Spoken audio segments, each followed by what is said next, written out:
শ্রী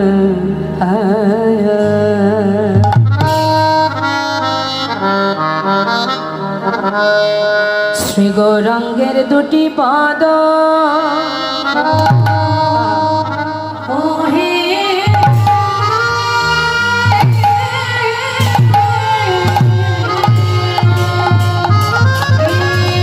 হরিবল হরিবল নিতাই গৌর হরিবল।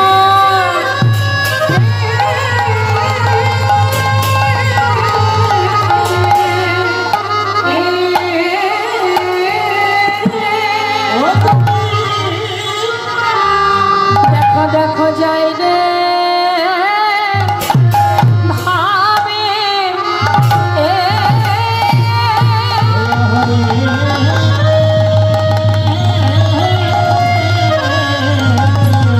যাই রে ভাবে ও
সম্পদ সে জানে ভক্তির শ্মশান, সে জানে ভক্তির শ্মশান।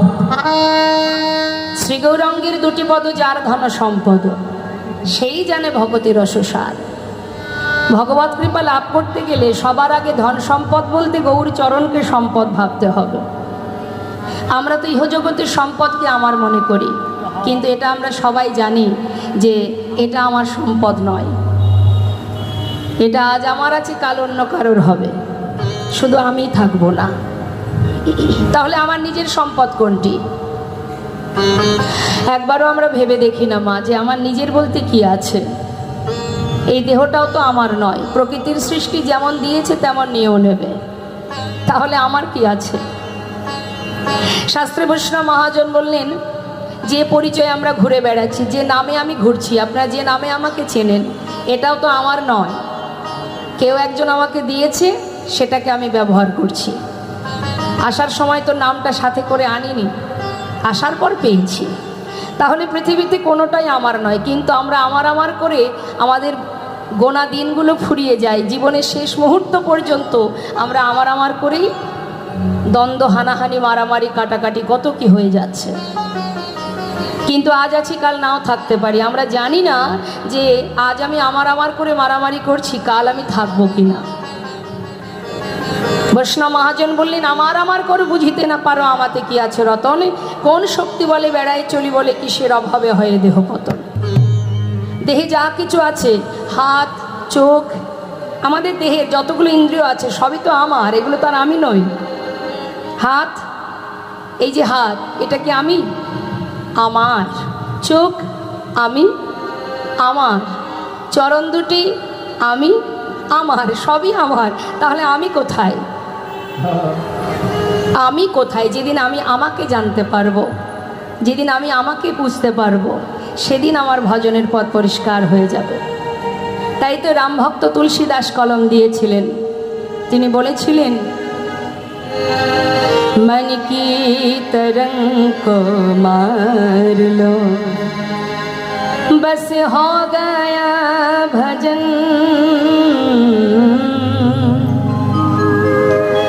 आदत बुरी सुधार लो, बस हो गया भजन। তার মানে मन की तरंग को मार लो, অর্থাৎ আমাদের চিত্ত সর্বদাই চঞ্চল, আমরা অস্থির। যত সময় নিজেকে স্থির করতে না পারবো তত সময় ভজনের পথ খুঁজে পাবো না। যত খারাপ চিন্তা ভাবনা সেগুলোকে যদি দূর করতে পারি, আমাদের অহরহ খারাপ চিন্তা মাথার মধ্যে ঢুকে আছে, এগুলোকে যেদিন আমরা পরিষ্কার করতে পারবো, শুধরাতে পারবো, সেই দিনই আমাদের ভজনের পথ পরিষ্কার হবে। আর এটা জানতে গেলে সাধু সঙ্গ করো। শাস্ত্রে বললেন, आए हो तुम कहाँ से, अरे जागे कहाँ, इतना दिल विचार लो, बस हो गया भजन। हे जीव, কোথা থেকে এসেছো, কোথায় যাবে, এটা একবার নিজের কাছে নিজে জিজ্ঞাসা করো। দিল বিচার লো, বাস হো গয়া ভজন।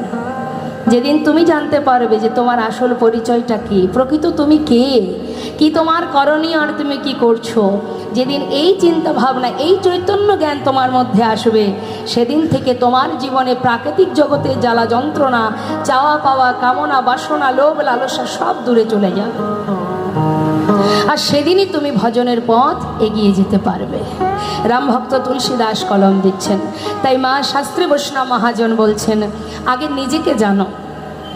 আমরা কখনো কখনো ভাবি যে আমি আমাকে চিনি, আমার এই নাম, আমার এই ঠিকানা, আমার এই বাড়ি, আমার এই ইত্যাদি ইত্যাদি আমরা বলি, কিন্তু প্রকৃতভাবেই আমরা আমাকে চিনি না।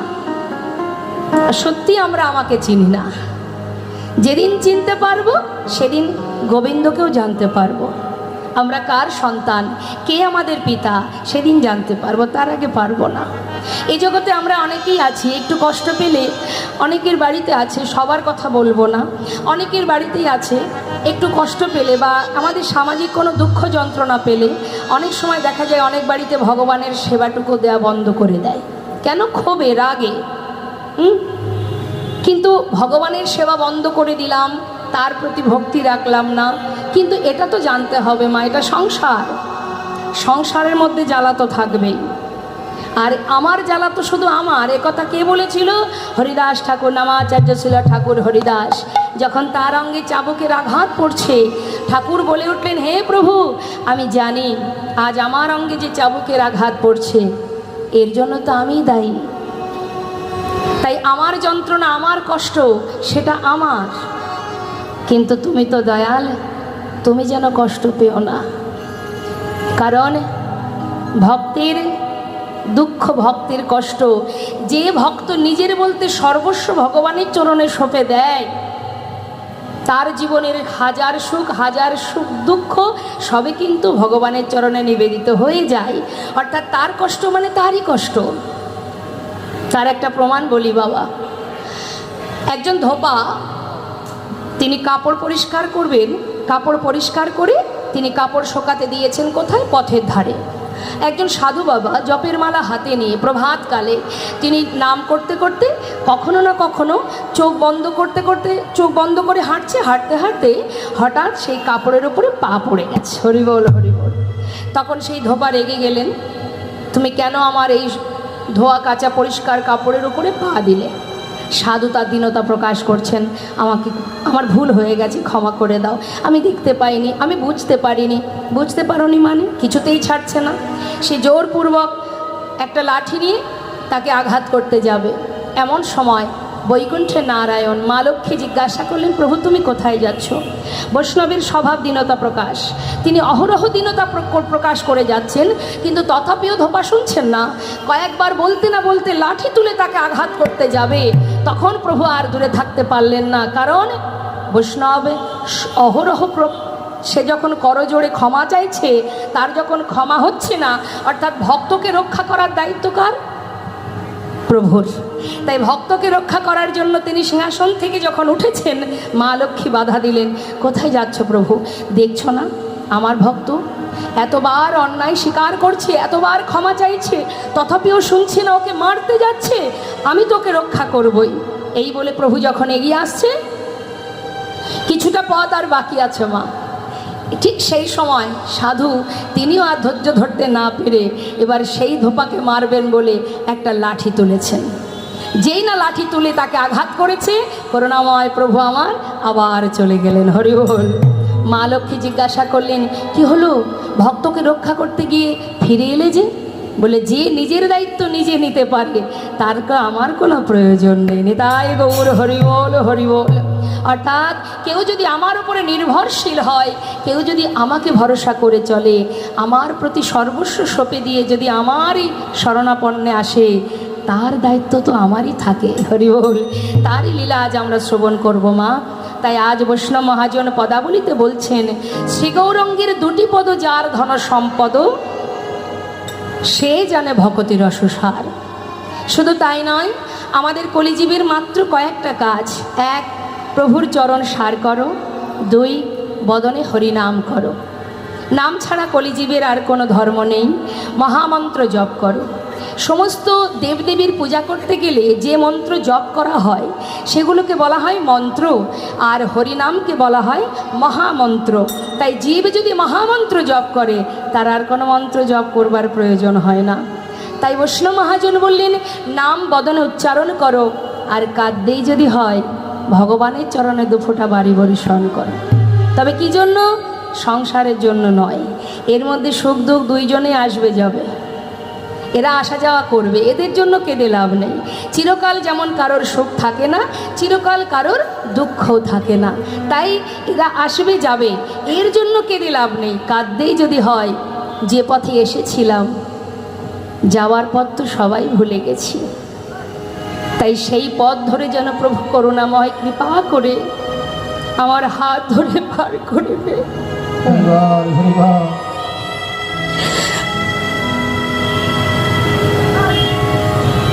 শাস্ত্রে বললেন, যদি কাঁদতে হয় নিজের জন্য কাঁদো। আসার সময় এসেছি ভালো, যাওয়ার পথ তো কারোর মনে নেই। তুমি কৃপা করে পার করে নিয়ে চলো। মায়ার সংসারে মায়ার বালিশ মাথায় দিয়ে মনের সুখে মোহ ঘুমে ঘুমিয়ে আছি, কিন্তু মায়া তো ততক্ষণ ভালোবাসবে যত সময় তুমি মায়ার জন্য ভাবতে পারবে। যেদিন ভাববার শক্তি আর থাকবে না, যেদিন আর চলতে পারবে না, সেদিন দেখবে মায়াও আর তোমার কাছে নেই। সেদিন একজনই থাকেন, কখনোই সে পাশ থেকে যান না, যার নাম করবার সময় আমাদের হয় না, যাকে ডাকবার সময় আমাদের হয় না, সব দিয়েছেন। প্রভু বললেন, জীব আমাকে ভুলে যেতেই পারে, সন্তান ভুল করে, পিতাকে সে অপরাধ গ্রহণ করে। তাই আমি যে তাদের পিতা, তাদেরকে রক্ষা করাই তো আমার কাজ। সারা জীবনে যে নাম করিনি, জীবনের শেষে সেই নামই সম্বল হয়ে ওঠে। তাই তো রজনীকান্ত সেনের একটি গান মনে পড়ে যায় বাবা, আমি অকৃতি অধম বলেও তো তুমি কম করে মরে দাওনি, যা দিয়েছ তারি অযোগ্য ভাবিয়া কেড়েও তো কিছু নাওনি।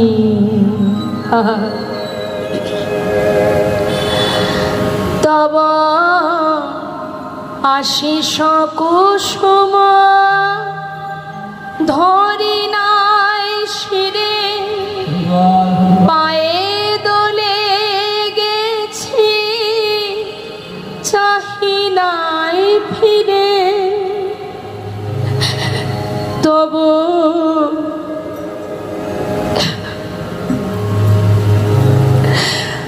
আশিস কুসুম ধরে নাই শিরে, পায়ে দোলে গেছি চাহি নাই ফিরে। তবু দয়া করে কে বলে দিয়েছ প্রতিদান কিছু চাওনি। হে করুণাময়, সবই দিয়েছ তুমি, কিন্তু আমি তোমায় কিছু দিতে পারিনি। হে প্রভু, আমি ছুটিয়া বেড়াই, না জানি কি আসে, তবু সুধা পান করে মরি গোপী আসে। আমি ছুটিয়া বেড়াই, না জানি কি আসে, সুধা পান করে মরি গোপী আসে। সারা জীবন পিপাসার পিছনে ছুটছি মা, অমৃত পেয়েও আমাদের তৃষ্ণা মেটে না, শুধু আশায় আশায় ছুটে বেড়াই। ছুটিয়া বেড়াই, জানি না কি আসে, সুধা পান করে মরি গোপী আসে। তবু যাহা চাই সকলি দিয়েছ, তুমি তো কিছু পাওনি। তুমি রাখিতে চাহ গো বাঁধনি আটিয়া, শতবার যায় বাঁধন খাটিয়া। যতবার বুকে টেনে নিয়েছে ততবার উপেক্ষা করেছি, ততবার অবহেলা করেছি। বলেছি কে ভগবান, কাউকে চিনি না, আমি ভগবান, আমি সব। তুমি রাখিতে চাহ গো বাঁধনে আটিয়া, শতবার যাই বাঁধন কাটিয়া। ভাবি ছেড়ে গেছো, ফিরে চেয়ে দেখি। সারা জীবন তোমাকে অবহেলা করেছি, জীবনের শেষে এসে ভাবলাম অবহেলায় সইতে না পেরে বোধহয় ছেড়ে চলে গেছো, কিন্তু পিছন ফিরে চেয়ে দেখলাম এক পাও ছেড়ে যাওনি। আমি অকৃতি অধম বলেও তো তুমি কম করে মরে।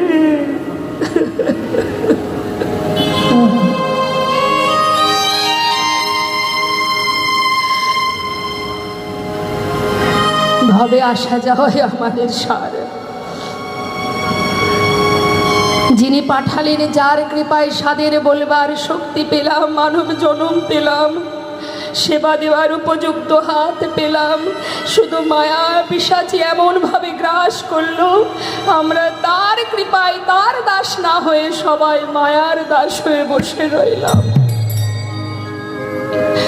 তাই তো মহাজন করুণাময় বলে উঠলেন, ওরে জীব, গৌর সুন্দর শুধু বললেন, ওরে জীব, ভজন সাধন পারবি না, ধ্যান তপস্যা পারবি না, যজ্ঞ করতে পারবি না, শুধু বদনে হরিনাম কর। যেখানে থাকবি, যেমন থাকবি, যেভাবেই থাকবি, অপবিত্র পবিত্র বা সর্ববস্তাঙ্গত বিবা যশারি পুণ্ডরিকাক্ষ সবাজ্য অভ্যন্তর সূচি। অর্থাৎ যেখানে থাকো, যেমন থাকো, যেভাবে থাকো, শুচি থাকো, অশুচি থাকো, পবিত্র থাকো, অপবিত্র থাকো, তাতে কোনো দুঃখ নেই। যেখানে যেমন অবস্থাতেই থাকো না কেন, যখনই তুমি হরিকে স্মরণ করবে, সেই মুহূর্তেই তোমার ভিতর বাহির পবিত্র হয়ে উঠবে। তাই গৌর হরি বল, হরি বল। তাই আমরা সবাই মিলে এই সুন্দর সময়ে, আজ বছরের প্রথম দিন, আমরা এই সাধুর বাজারে বসে একবার প্রাণ ভরে সবাই মিলে মহামন্ত্র জপ করব। হ্যাঁ, সবাই মিলে গাইব। বেশ, আমি আগে গাই, শোনো, তারপরে আপনারা যে যেখানে দাঁড়িয়ে আছেন, বসে আছেন, বসে বসে গাইবেন। তবে অলসতা করবেন না, স্বতঃস্ফূর্তভাবে নাম করবেন। হরে কৃষ্ণ হরে কৃষ্ণ, কৃষ্ণ কৃষ্ণ হরে হরে, হরে রাম হরে রাম, রাম রাম হরে হরে, হরে কৃষ্ণ, বলুন হরে।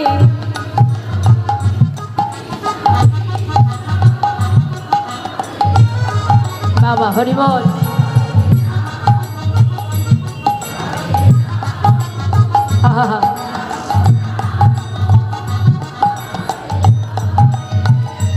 হরে কৃষ্ণ হরে কৃষ্ণ, কৃষ্ণ কৃষ্ণ হরে হরে, হরে রাম হরে রাম, রাম রাম হরে হরে, হরে কৃষ্ণ।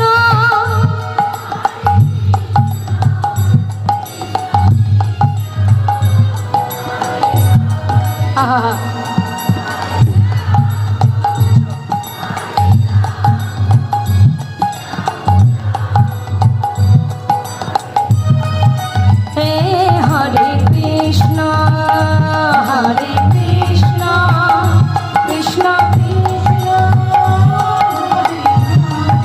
হে হরে রাম, হরে রাম, রাম রাম হরে হরে, হরে কৃষ্ণ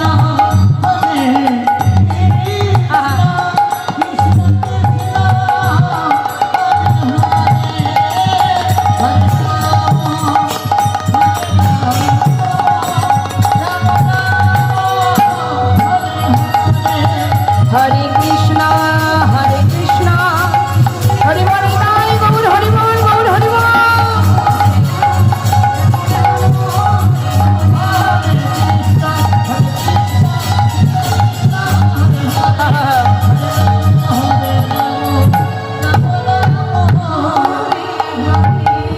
জনেদা জয়গর। এত সময় আমরা সবাই যে মহাজনের পদাবলী আস্বাদন করছিলাম, এবার আমরা সেই মহাজনের চরণে প্রণাম করে লীলায় যাব। তাই চলুন আমরা সবাই মিলে একবার সেই পদগুলো আমরা পরপর আস্বাদন করব। কি বলছে শাস্ত্রে? শ্রী গৌরাঙ্গের ভক্তগণে নিত্য সিদ্ধ করি মনে, সবাই মিলে হাতে তালি দিয়ে, হ্যাঁ। সে যায় ব্রজেন্দ্র সুত বাসি রে,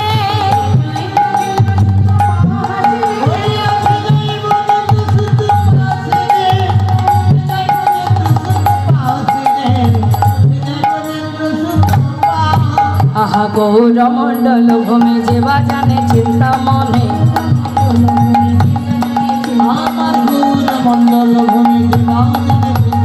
তার হয় ব্রজ ধামে বাসি রে,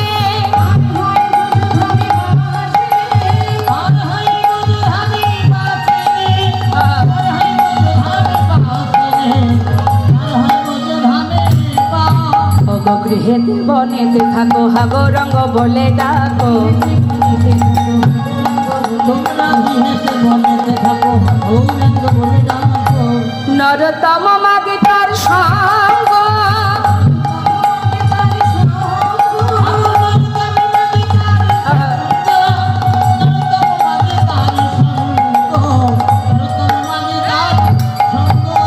মেঘায় গৌর হরিবল। এত সময় গৌরচন্দ্রিকা একটা পদের মধ্যে দিয়ে গৌরচন্দ্রিকা আস্বাদন করলাম। এবার চলে যাব আমরা লীলা কথায়। তা আসুন আমরা সবাই একবার উলুধ্বনি হরিধ্বনি করে শ্রীধাম নবদ্বীপে একটা ভজন শুনতে শুনতে আমরা লীলায় প্রবেশ করি। হনিতা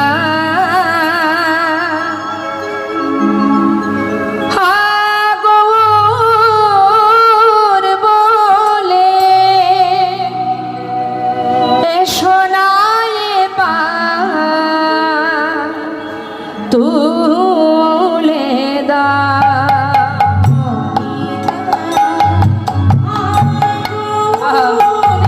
হরি বল।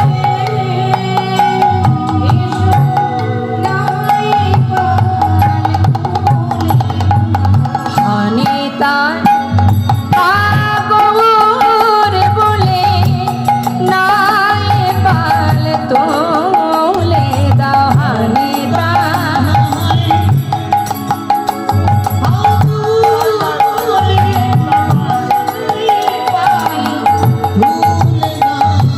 দেখো তরি কোথা যা ব্রজল নদিয়া দেখো তুমি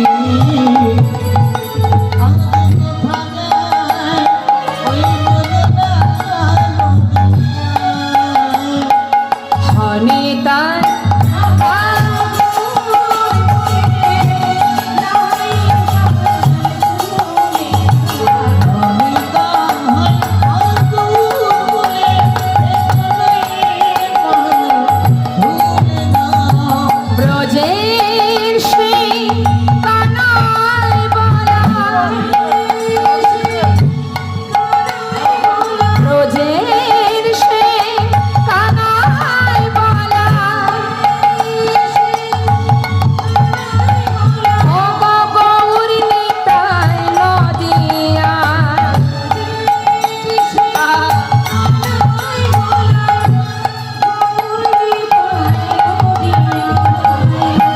জগজনায় উদ্ধারিতে ঘরে ঘরে নাম বিলা ব্রাহ্মণ আবার চণ্ডাল সবার হাত ধরে পার করে নেয়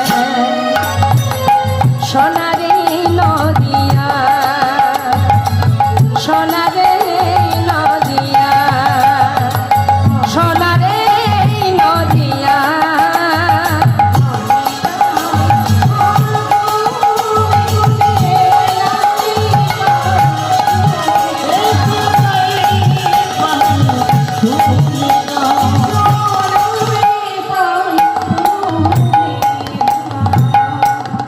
জয় হৃদয় জয় গুজয় রাধেশ্যাম শ্রীধাম নবদ্বীপ ধাম নদিয়ার চাঁদ আমার গৌর সুন্দর।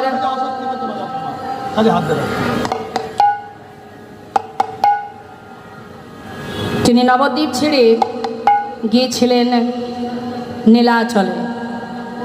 তিনি যখন সন্ন্যাস ধর্ম গ্রহণ করে বৃন্দাবনের পথে যাত্রা করেন মা, সেই সময় নবদ্বীপ চন্দ্র গৌর হরিকে ধরবার জন্য দয়াল নিতাই চাঁদ মানে নিত্যানন্দ প্রভু পথের মাঝখান থেকে তাকে ধরে এনে শান্তিপুরী অদ্বৈত প্রভুর গৃহে অদ্বৈত আচার্য প্রভুকে মা, যিনি হলেন চতুর্মুখ ব্রহ্মা, যিনি এই কলিতে হয়েছেন অদ্বৈত আচার্য, সেই অদ্বৈত প্রভুর গৃহে যখন গৌরহরির সঙ্গে তার মায়ের আবার মিলন হয়, মা দেখছেন ছেলে সন্ন্যাসী হয়ে গেছে। একটু আসতে যেই না দেখেছে ছেলে সন্ন্যাসী হয়ে গেছে, ছেলেকে তো আর ঘরে রাখা যাবে না। গৌরহরি বললেন, মা আমি তো সন্ন্যাসী হয়েছি, তুমি আমাকে অনুমতি করো, আমি বৃন্দাবনে চলে যাই। মা বললেন, আমি বৃন্দাবনের অনুমতি তোমায় দেব না, সে অনেক দূর, তুমি সেখানে থাকলে আমি জানতে পারবো না তুমি কি করছো, কেমন আছো। মা তাহলে কি আমি তোমার সঙ্গে আবার নবদ্বীপে ফিরে যাব? মা বললেন, তা কি করে হয়, মিশ্র কুলবংশে আমি বেঁচে থাকতে এমন অকল্যাণ হতে দিতে পারি না। যে একবার সন্ন্যাসী হয়ে যায় তার কি আর মায়ার সংসারে মন বসে? তবে যদি তুমি যেতে চাও নীলাচলে বাস করো। তাই মাতৃ আদেশ শিরোধার্য করে গৌরহরি গিয়েছিলেন নীলাচলে। তবে তিনি একা যাননি মা, সঙ্গে অগণিত ভক্ত যারা গৌর ছাড়া এক মুহূর্ত থাকতে পারেন না, তারাও সংসারে আর নেই, সংসার ত্যাগ করে প্রভুর সঙ্গী হয়ে তারাও সবাই প্রভুর সাথে চলে যান নীলাচলে। অগণিত ভক্তদের নিয়ে প্রতিদিন প্রভাতকালে প্রভু জগন্নাথ দর্শন করেন। কে কে গেছেন পুরীধামে একবার একটু দেখব। বাবা বা হরিবোল হরিবোল, নিতাই গৌর হরিবোল। তা সেই নীলাচলে গিয়ে প্রভু আমার প্রতিদিন প্রভাতে জগন্নাথ দর্শন করেন। অতি প্রাতকাল জগন্নাথ দর্শনের রত। কিছুক্ষণ পর প্রভু ভক্তদের বললেন, ভক্ত বলো দয়াময়, জগন্নাথ দর্শন হলো, এবার সবাই মিলে একসাথে বলো কি বলবো দয়াময়। গৌর হরি ভক্তদের নিয়ে নীলাচলে